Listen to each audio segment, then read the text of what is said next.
प्यारे विद्यार्थियों, आप सभी का चैनल पर हार्दिक स्वागत है। प्यारे विद्यार्थियों, कक्षा 11 के इतिहास विषय का वार्षिक परीक्षा 2022 का प्रश्न पत्र हमें अभी मिला है। ओरिजिनल प्रश्न पत्र है। कल भी कुछ जिलों का कक्षा 11 के इतिहास विषय का पेपर होने वाला है, तो उनके कहने पर मैं इस पेपर को अपलोड कर रहा हूँ। पहली बार इस पेपर को अपलोड कर रहा हूँ। इससे पहले कोई अन्य ज़िलों के पेपर थे। तो अपने इस पेपर को पढ़ना शुरू करें उससे पहले आप वीडियो को लाइक कर दीजिए। अभी तक आपने चैनल सब्सक्राइब नहीं किया तो चैनल को सब्सक्राइब कर दीजिए। घंटे का निशान दबाकर अन्य साथियों के साथ शेयर करना बिल्कुल ना भूलिए। भाग ए बहुविकल्पीय प्रश्न, निम्न प्रश्नों के उत्तर का सही विकल्प चयन कर उत्तर पुस्तिका में लिखिए। पहला है, अल्टामिरा की गुफाएं स्थित है फ्रांस में, स्पेन में, जर्मनी में और मिस्र में। आगे देखो प्रश्न नंबर 2, होमोनिडो का उद्भव हुआ था अफ्रीका में, एशिया में, ऑस्ट्रेलिया में, यूरोप में। तीसरा, मेसोपोटामिया की सबसे प्राचीन ज्ञात भाषा थी अक्दी, लैटिन, सुमेरियन, बेबीलोनियन।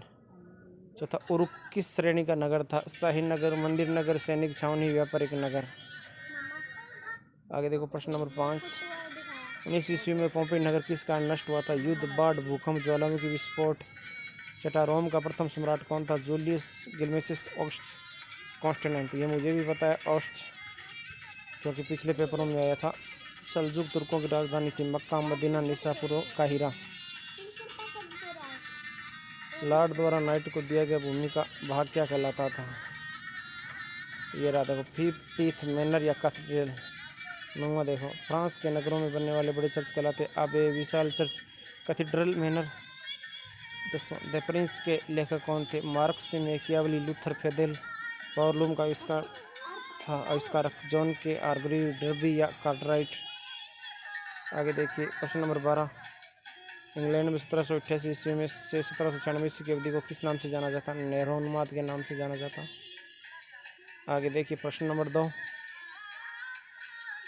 रेगिस्तान की आपको पूर्ति करनी है। और रेगिस्तानों में क्या आएगा? किसमें? मेसोपोटामिया की लिपि वर्णाकार या किलाकार कहलाती है। संतत बेबीलोन का अंतिम शासक कौन था? इस्लाम धर्म के संस्थापक मोहम्मद साहब थे या कौन थे? हिजरी वर्ष और सौर वर्ष में कितने दिन कम होते हैं? प्रिंसिपिया मैथेटिका नामक ग्रंथ की रचना किसने की थी? 15वीं शताब्दी की वास्तुकला को रेगिस्तान शैली कहा जाता है। इसके बाद अगले प्रश्न की ओर बढ़ते हैं। डिस्क्रिप्शन में WhatsApp group, Facebook page, Instagram, Twitter, Telegram channel का लिंक दिया गया, जिस पर क्लिक करके आप हमारी सोशल साइट से जुड़ते हैं। निम्न प्रश्नों के उत्तर एक शब्द अथवा एक पंक्ति में दीजिए। होमो सेपियंस से किस उप समूह में वानर शामिल है? शहरी जीवन की 2 प्रमुख विशेषता बताइए। अगला प्रश्न देखो,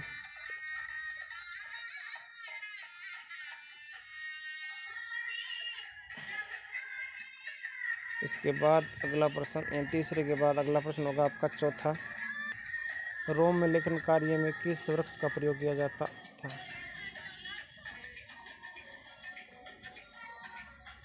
रोम में यहूदी विद्रोह कब हुआ था? आउटरेमर क्या थे? खराज क्या था? यूरोप के 2 प्रसिद्ध मठों के नाम बताइए। टेलीकर क्या था? दोनातलो कौन था? लियोनार्डो दा विंची के 2 चित्रों के नाम। तो इसके 2 चित्र, एक मोनालिसा और द लास्ट सपर। औद्योगिक क्रांति के 2 कोई आर्थिक परिणाम बताइए। इसके बाद देखो खंड ब, उत्तर सीमा 50 शब्द है। चौथा प्रश्न देखो क्या है, स्वतंत्र का विकास कब हुआ? इसका संबंध विशेष तौर पर किस काल से रहा है? 5वां, अंबारी का विशाल राजमहल किन चीज़ों का प्रमुख केंद्र था? प्रश्न नंबर 6, वारका शीर्ष के बारे में संक्षेप में लिखिए।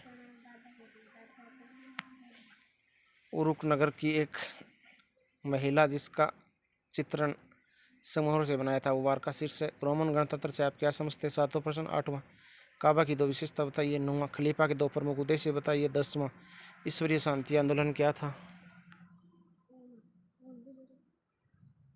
आगे देखिए 11 नंबर प्रश्न, श्रेणी से क्या तात्पर्य? 12, पुनर्जागरण से क्या अभिप्राय है? 13, मानवतावाद से क्या अभिप्राय है? 14, पाप स्वीकारोक्ति से आप क्या समझते हैं? 15, माइकल एंजिलो के विषय में आप क्या जानते हैं? 16, कोपरनिकस क्रांति से क्या अभिप्राय? ये भी कोपरनिकस पोलैंड के महान वैज्ञानिक थे। उन्होंने कहा था पृथ्वी सहित सारे ग्रह है वो सूर्य के चारों तरफ परिक्रमा लगाते हैं, उसी को कोपरनिकस क्रांति कहा गया है। फिर देखो खंड स,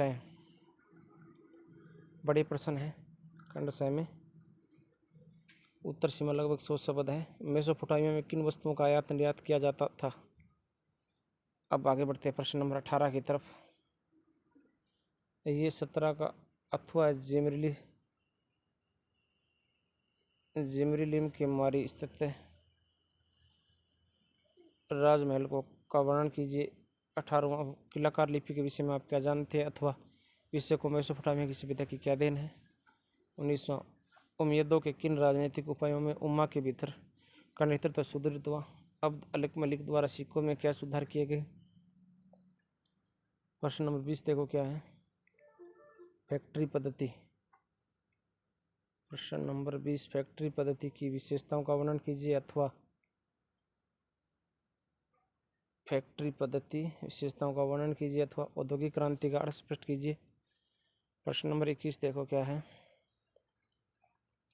उत्तर से 250 मेसोपोटामिया में राजा का प्रादुर्भाव किस प्रकार हुआ, उसके प्रभाव शक्ति से वृद्धि किस प्रकार हुई। और अथवा है बेबीलोनिया के विकास पर एक निबंध लिखिए। 22वां यूरोप में पुनर्जागरण के प्रारंभ होने के कारणों की विवेचना कीजिए। यूरोप में धर्म सुधार आंदोलन के कारणों को स्पष्ट कीजिए। दोनों में इसको ये करना है। प्रश्न नंबर 23 देखो क्या है, विश्व मानचित्र में निम्न स्थानों को अंकित करना है। मिस्र, इराक, मक्का और जेरूसलम। तो आप देख लेना, इसमें मिस्र आपको मिलेगा, इजिप्ट नाम लिखा हुआ नक्शा है जो आपका अफ्रीका महाद्वीप में है। इराक मिल जाएगा आपको जो एशिया महाद्वीप में है।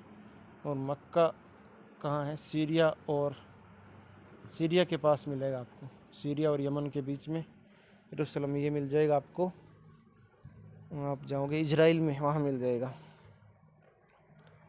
तो प्यारे विद्यार्थियों, ये आपका हनुमानगढ़ ज़िले का ओरिजिनल प्रश्न पत्र है जो हनुमानगढ़ से हमें प्राप्त हुआ है। अगर आपको वीडियो अच्छा लगा है तो लाइक कर दीजिए, चैनल को सब्सक्राइब कर दीजिए, घंटे का निशान दबाकर अन्य साथियों से शेयर कर दीजिएगा। आपने इस वीडियो को अंत तक देखा, इसके लिए बहुत बहुत धन्यवाद। फिर मिलेंगे नई क्लास में, तब तक के लिए जय हिंद, जय भारत, वंदे मातरम।